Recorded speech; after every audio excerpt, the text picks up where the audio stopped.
Hello everyone, welcome back to my channel. Here I'm back with the same video of digestive system. So in the previous video I have discussed about the alimentary canal, but in this video I will discuss about the accessory organ in digestive system. As I have told, digestive system has two parts. The first one was alimentary canal, which has been discussed in the previous video, and the second was accessory organ, which will be discussed in this video. So here we go. Accessory organ. First of all, we'll know what are the accessory organs. So the first accessory organ is salivary gland,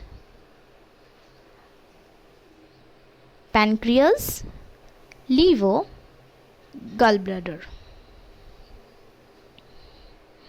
These organs are classified as accessory because food does not pass through them during the process of digestion. In the previous video I have discussed the alimentary canal, that the food that we take in through the mouth, it goes to esophagus. After that it passes to the stomach, then small intestine to large intestine, rectum to anus. That means this process is the alimentary canal. But in accessory organ, food does not pass during the process of digestion.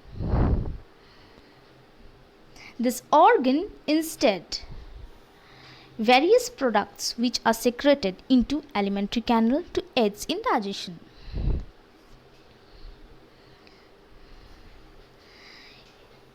Now we know the accessory organ with the help of diagram that will make you more easier to understand.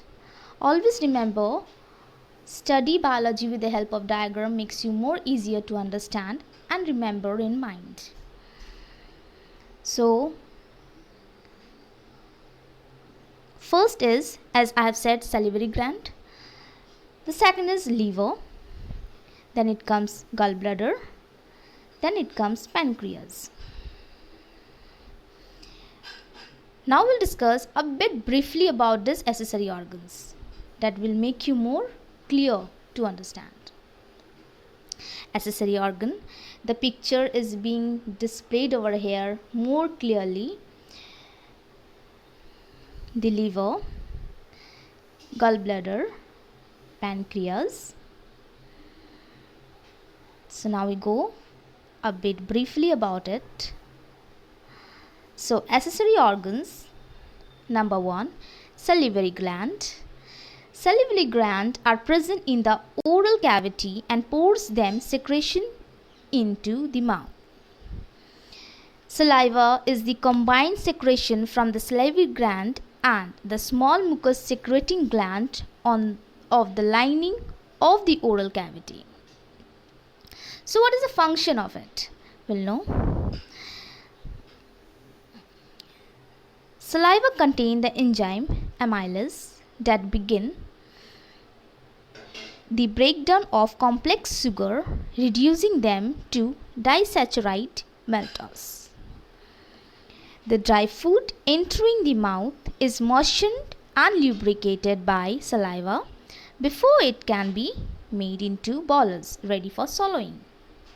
As we all know, we can't swallow the dry food. So the saliva helps that we can swallow the food easily, isn't it?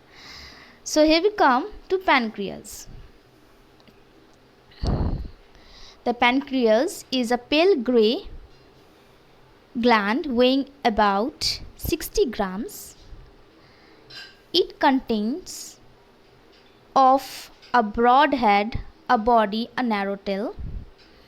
The head lies in a curve of duodenum and the body lies behind the stomach, and the tail lies in the front of the left kidney and just reaches the spleen.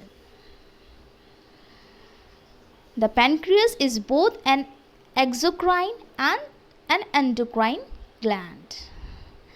So as you can see in this diagram which I have been circled, this is pancreas. The shape I have said, the full thing is very easy to understand with the help of diagram. So here we come to liver. The liver is the largest gland in the body. The upper and anterior surface are smooth and curved to feed the undersurface of diaphragm. The liver has 4 lobes. Two most obvious are the large right lobes and smaller wedge-shaped and left lobes. So now we'll know about the function of liver. Secretion of bile. This includes bile salt, bile pigment, cholesterol. Carbohydrate metabolism, conversion of glucose to glycogen in the presence of insulin and converting liver glycogen back to glucose in presence of glycagon. Fat metabolism. Desaturation of fat converts stored fat to a form in which it can be used by tissue to provide energy. In this diagram you can see the liver, the full shaped and the function you all can understand.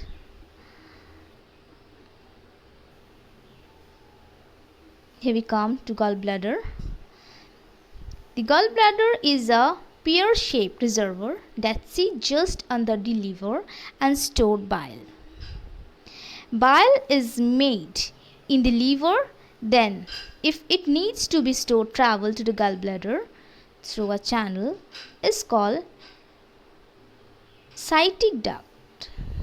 During a meal, the gallbladder contracts, sending bile to the small intestine. So, in the diagram, you can see this portion